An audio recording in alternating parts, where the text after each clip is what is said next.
Kree-ga! Bundle up. Welcome back to the channel, everybody, and welcome to the library.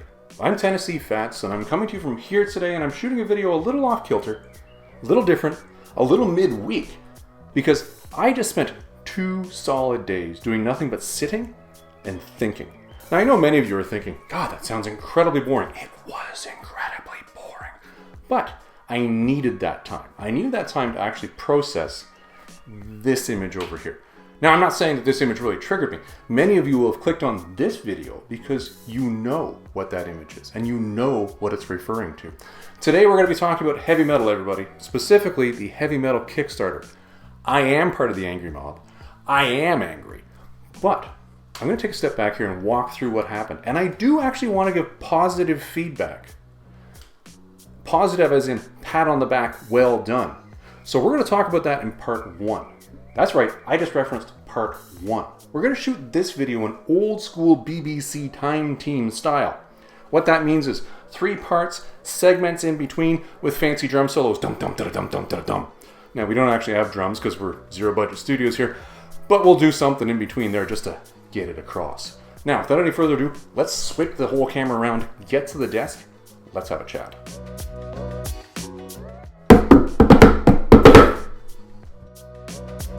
Alright, we are into part 1. I tell you, I do love my time team scene cuts here, but we gotta have a conversation. And today we are talking about Heavy Metal Magazine. And specifically, we are talking about the Kickstarter that is going on right now. And well, why there is actually a group called the Angry Mob. And why I'm now technically part of that group. Okay, let's start off with something really quick here right now. For those of you who don't know, Heavy Metal Magazine is something that we like on this channel. I talk about Heavy Metal Magazine frequently as far as the old issues go and how surprising it is when you find the content that's within them. I love, to this day, going out to local comic shops, finding a Heavy Metal Magazine that I don't have, bringing it home, and reading it from front to back, and just being floored by the content. The artistry in that, the writing in it, the content as far as who they were interviewing goes. These were mind-blowing things. And they're things that really should translate and continue on. Granted, there was a period of time there where, you know, your heavy metal magazines might not have been that safe to be leaving lying around the house if you have youngins. But outside of that short period of time, which I'm going to call short, you still had some really cool content. If you're willing to look past that, there's a lot of fantasy and sci-fi in here that deserves appreciation. So, unfortunately, when it ended, I was not a happy camper.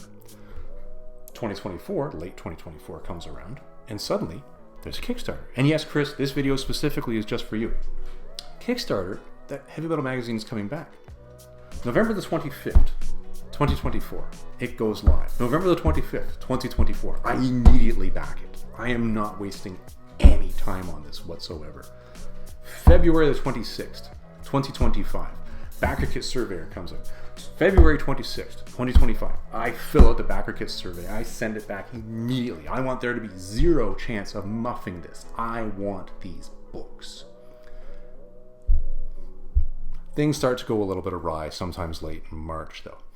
Late in March, we got a notification, and I will say this for Heavy Metal Magazine, throughout the Kickstarter period up until this point in time, they were doing a really good job of communicating. We were seeing, I think we had update number 8 by this point in time, and for a campaign that had only been active for 4 or 5 months, that's pretty darn good on Kickstarter, so 2 points for them. They were obviously playing the game correctly, and they let us know that everything was off to print. Well, at the end of April, we got a notification, and this is where things started to go just slightly awry. And what happened here was we got the April 25th notice telling us, and I'm going to read for you the exact language on this one. I don't want to misphrase this, so I'm actually going to read it exactly as it was delivered. Heavy Metal Magazine is printed and Kickstarter fulfillment has begun. Projects we love. Great, I love everything about this. Fulfillment has begun. All right. Heavy Metal Magazine is printed and Kickstarter fulfillment has begun. See images from our fulfillment house. Packing and shipping has begun. Magazines have been shipped to comic stores, newsstands, and game store distributors. Release dates to be announced. We will continue to keep you all updated. This is the 25th of April. Okay, so at this point in time, I'm sitting there thinking, okay, I should probably be expecting some sort of an email that's going to give me a tracking number or something in very short order because I was one of the first people to back this thing. This is great. I should be getting my stuff. I love everything about this. I hear the word fulfillment, and that makes me say, ooh, books are coming. Well, you can imagine my surprise when I walk into New Comic Book Day on April the 30th and I see Heavy Metal magazine sitting on the shelf. Now, this is where I want to be really, really careful in how I word this. Because, and again, I'm being really, really careful in how I word this because you can go way down a rabbit hole on this one. And I don't want to do that. I want to just steer clear of that. All right, so here's the deal. When I see it on the shelf, the first question I ask is, oh crap, did I miss something? Did I not fill out the backer kit survey? Did it not get shipped to me? Did I miss it? Has something gone? So I panic. Full-blown book buying panic. All right, so I'm like, this little OCD Tennessee Fats in the back of my brain is stomping down the stairs to get the F out of town because he figures, oh, I missed that and I'm going to get in a lot of shit. Well, here's the thing. I didn't miss it. It's not that I didn't miss it. It's that I and a lot of other people still don't have our books. Now, as of me recording this is May the 7th. Okay, this is the full 1 week after the release date on the shelves. I don't have it. I haven't gotten a shipping confirmation. I got nothing. So when I see it on the shelf, I panic. I come home, I check my backer kit. No, I filled out the backer kit survey. I don't have anything in my emails telling me there's been some sort of delay. What's going on? And then I start to think, oh, something shady happened here. Is it they've run out of funding? Maybe I'm not going to get my books. So I start panicking that way. But I panic, but I'm sitting there thinking to myself, okay, I'm pretty sure in the next couple of days, I'm probably going to get some sort of communication because I tend to think of myself as somewhat level-headed, but not everybody is, level-headed that just waits and says, okay, I'm going to let somebody else take the lead on this. Well, let me tell you, evidently other people did take the lead. So at this point in time, yeah, panic mode. Let me read for you what came in on the old email here on May the 2nd. Now, again, Heavy Metal, I'm going to be just snippeting through this. But this is the part where I want to say you did everything right.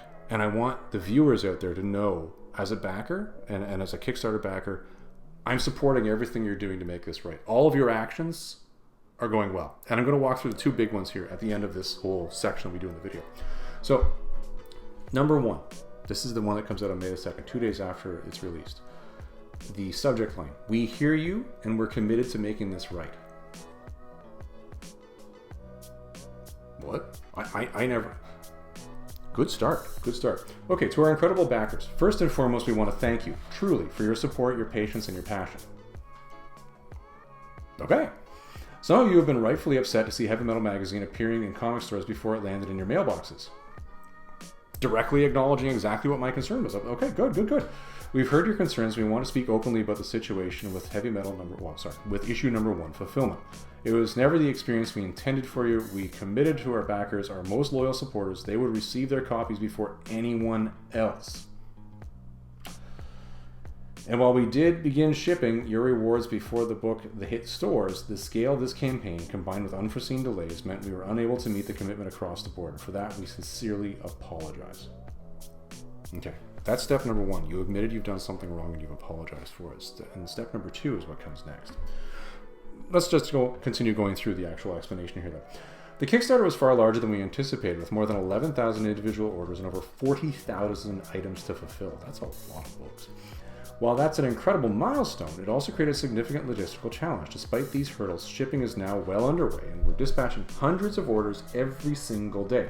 By the end of next week, right now, we expect will be fulfilled over 5,000 backer orders.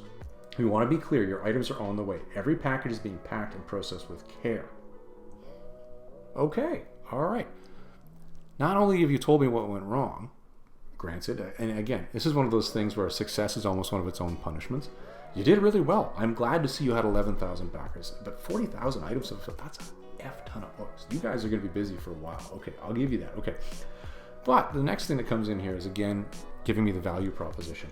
We also want to remind you that many of the items you backed for, including variant covers and collectibles, are Kickstarter exclusives that will never be available in stores. These are made for you and you only. We maintain committed to delivering them with the quality and care they deserve. Okay, and then the next comment was that they were looking to hold something called a Heavy Metal Town Hall, a live virtual session where we can meet, ask questions, and share our thoughts. Details on that will follow in the next few days. Honestly, when I read that, I was worried. Because I'll tell you, I've been through a bunch of sessions lately where people have been very angry, and I've been sitting here observing and watching this just anger just flow. I would not have wanted to have been on the heavy metal side of that transaction. That would have been a nasty conversation. But this email was fantastic because it did one thing. It acknowledged and told me exactly what had happened, but it also reassured me that my books were coming. Great. There was a problem. You identified it. I didn't need to contact you. And you told me what happened. That's step one of the best things that you guys could have done here, and you did it. Well done. Then we have in very short order. This is May the 2nd, okay? May the 3rd. And this is, when you start looking at the timelines, these are incredible. So that first one was sent out at 2:50 in the morning. This next one was sent out at 2:44 in the morning the very next day, May the 3rd. Okay, all right. Some of you are angry. Really angry. Again, I can only imagine what they're receiving on their side.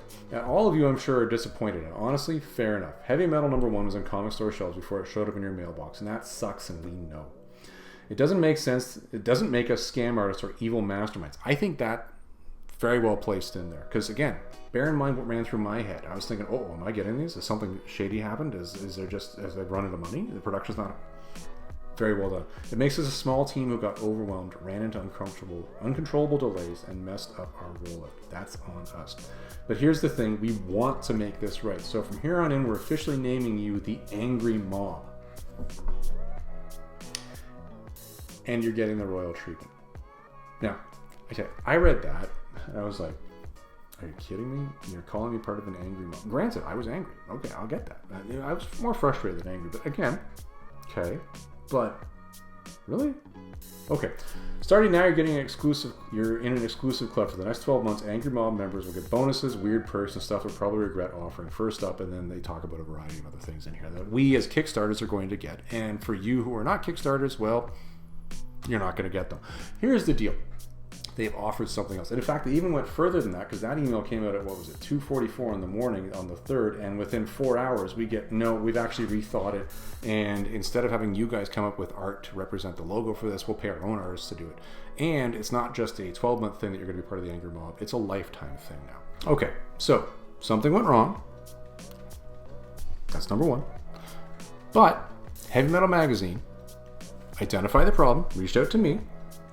Maybe a little bit earlier would have been nice, but still reached out to me and then told me what they were going to do to make it right. And on top of that, they've continued to communicate and continue to tell me what else they're doing to make it right. Now, that was on May the 3rd. I haven't heard anything since then. Today's the 7th. But I will say this, and this is my message directly to Heavy Metal Magazine. Guys, no problem. I understand, and you've clearly communicated with me exactly what happened here. And really, by doing that, you've got all the time in the world you need with me. Take as much time as you need. Make sure that everything goes out properly. Make sure that everybody gets fulfilled properly. And I look forward to not only seeing this issue, but future issues from you. Because honestly, I think this recovery was enough to make me more of a heavy metal fan that I think I'm probably now part of the Angry Mob for life. And I will proudly wear that name. And in fact, if you send me some sort of pin, I will proudly wear it to a convention.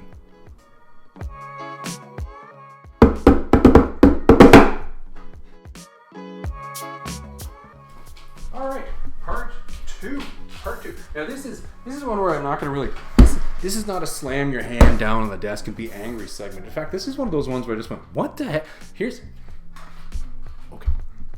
I'm going to let you guys in on a tip here. This is a tip that I've thought. Now, granted, I'm not a financial genius by any means. If I was, I'd already be retired. But that's actually quite funny. It's quite true. But never mind that now. Here's the deal, guys. I think there's a potential opportunity here because DC is really just throwing you a bone.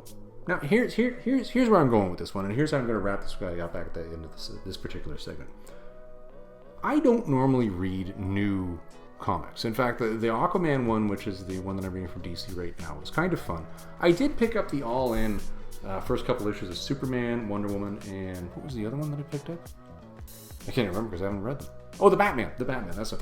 And I want to compare those and really figure out which one of those I like, and maybe I'll continue with them. Maybe I won't. I actually don't know. But I don't read new that often, but I did see that Batman Hush 2, parts 1 and 2 were out. In fact, part 1 was the one that I saw first, and I thought, a lot of people talk positively about that Batman Hush storyline. In fact, they said it was one of the best ever. I should pick that up and read it, because I know I have my own personal opinions about what I think some of the greatest Batman story arcs are.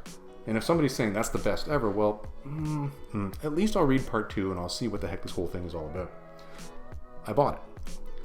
Part 2 of it came out. I thought, okay, well, I better go over to the shop and pick it up. Now, granted, I haven't read these yet because they're going in the reading pile, and the reading pile is just getting deeper and deeper at this point. So I gotta stop this stuff. But that's another problem. That's a me issue. So I picked up number 2. But when I was in the shop, I didn't just pick up number 2. Because DC's done something really weird here. And they did something that was purposely weird. And I don't know why they did this. And I wish I did know. But I'm not complaining because it looks absolutely stunning. Here's the book I picked up. I'm going to put it on the split screen over there. Now, you're going to say Tennessee Fats, okay, it's a book. No, you don't have a sense of scope because that's just the book in isolation. I'm going to start putting images over top of me now, so just take the whole screen because I want you guys to get a sense of the scope of how big this blasted thing is. When it says giant-sized, it literally means giant-sized. Here, okay, hold on. Here's the book just on my desk, okay? That's the book. That's how big it is, okay? Now, I'm going to go switch to another image now. This is the book with the regular comic-sized book beside it. Okay, you see the difference there? That's pretty big. That's pretty big. And just to make things really screwed up, what we're going to do here is I'm going to throw it because on Free Comic Book Day, when I was in the shop, they had an ash can of it. Here's the thing from giant size to regular, and then the ash can beside that. There's fairly large differences in scale here. And you'd say, okay, well, that's nice. It's big. And again, I like bigger comics because the image is just screaming that much more at you. Comics are a visual art as well as words. So the more visual, the better it is in theory. Well, great. I have no issue with that. But how do I store this? Now, this is where the rub comes in, okay? I'm going to put this book on the screen. And there it is again by itself on my desk. Now I'm going to put another image up here. This is it beside a Treasury edition. Treasury editions have bags and boards that are regularly available to you and me in Johnny Q Public Land. We can go buy those. They're relatively easy, and you can store these. How the hell am I supposed to store this giant-sized? I don't know. I can't find any bag or board that will actually adequately store that book. So here's where the opportunity arises for you. And it's not for me because I'm far too old to actually realize the gain on this. 50 years from now, what's going to happen is the majority of these books are going to be destroyed. Destroyed, which is not destroyed in a different language. It's just me pronouncing it with an emphasis on a wrong syllable. All right? They're going to be gone. And the reason why they're going to be gone is because nobody's going to have been able to store them properly. There are no bags and boards for this. What's going to happen to this is exactly what happened to the Treasury editions back in the day, because for those of you who go out and buy these things graded, how hard is it to find yourself a 9+ on a Treasury edition? It's pretty darned impossible. And it also even goes back to, prior to that, the Savage Sword Conan magazines. These things were not well treated. There weren't bags and boards for them. They ended up in the back of really weird smelling vans with teardrop-shaped windows in the back and airbrushed fantasy art on the side. These things were just destroyed. Why? Because they couldn't be stored. So, here's my play. And of course, it's going to take 51 years to prove whether I'm right or wrong on this one, and I'll be dead by then. But maybe somebody will actually be able to watch this video and go, wow, that Tennessee Fats actually had an idea. Or they're going to say that Tennessee Fats was full of it. But if you're young enough and you want to try this, I would strongly encourage you to go out and buy this giganto-sized book. You might not have to get the foily edition, because that probably will degrade faster with, spine ticks and what have you. Get the regular one. 50 years from now, you might be thanking me.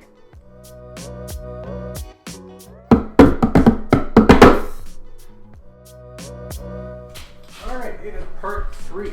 This is viewer request time. Viewer, you guys don't know this, but when you post comments to me, I read them. It's a strange thing, and not only do I read them, I generally respond to them. And until such a time as this channel becomes unwieldy, which will probably never happen given the fact that it's not like it's growing. But let's ignore all that noise, okay? I actually read your stuff. Somebody posted to me the other day and they said, hey, Tennessee Fats, could you really handle this whole cross-time thing that happened? It was a story that you referred to when you did the Ravagers Across Time graphic novel video. The thumbnail for that looks like this. If any of you are interested, you can go and find that one. It was a very interesting time-traveling story, and if you want to know what happened in there, I would encourage you to just watch that. I don't want to restate that video here, but the viewer asked me, they said, Tennessee Fats, can you outline how this chronologically happened. What was the sequence of events? Because there are a bunch of Savage Sword issues in this one, and I don't know where to start. Well, let me give you an answer on this one. Okay, so here's how this thing sounds, okay? So the Ravagers Across Time story is a story where Red Sonja and Conan travel back in time to the time of King Kull.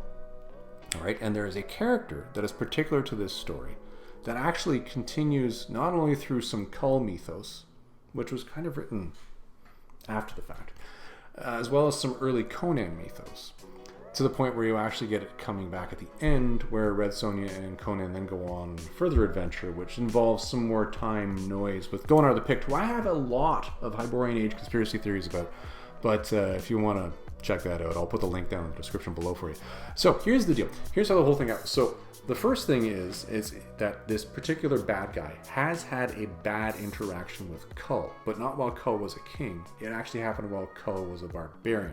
So what I'm going to do is I'm going to start putting split screen up on the side of the screen here so that you guys can see the images of the issues in the order you want to read them in.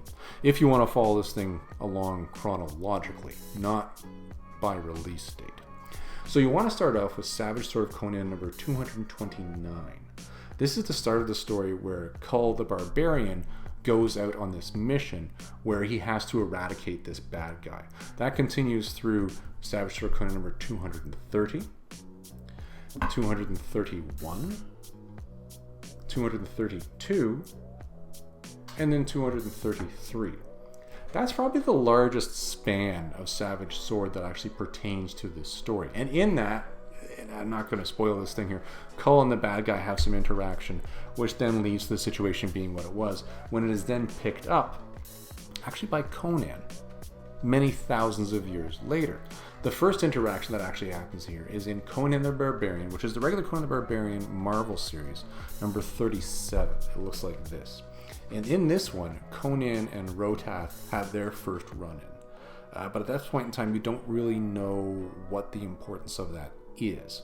In that, they make reference to that adventure that happened with Kull back in those Savage Sword of Conan issues that I mentioned earlier. But that's really where that stops. It's just, oh, by the way, Kull did this.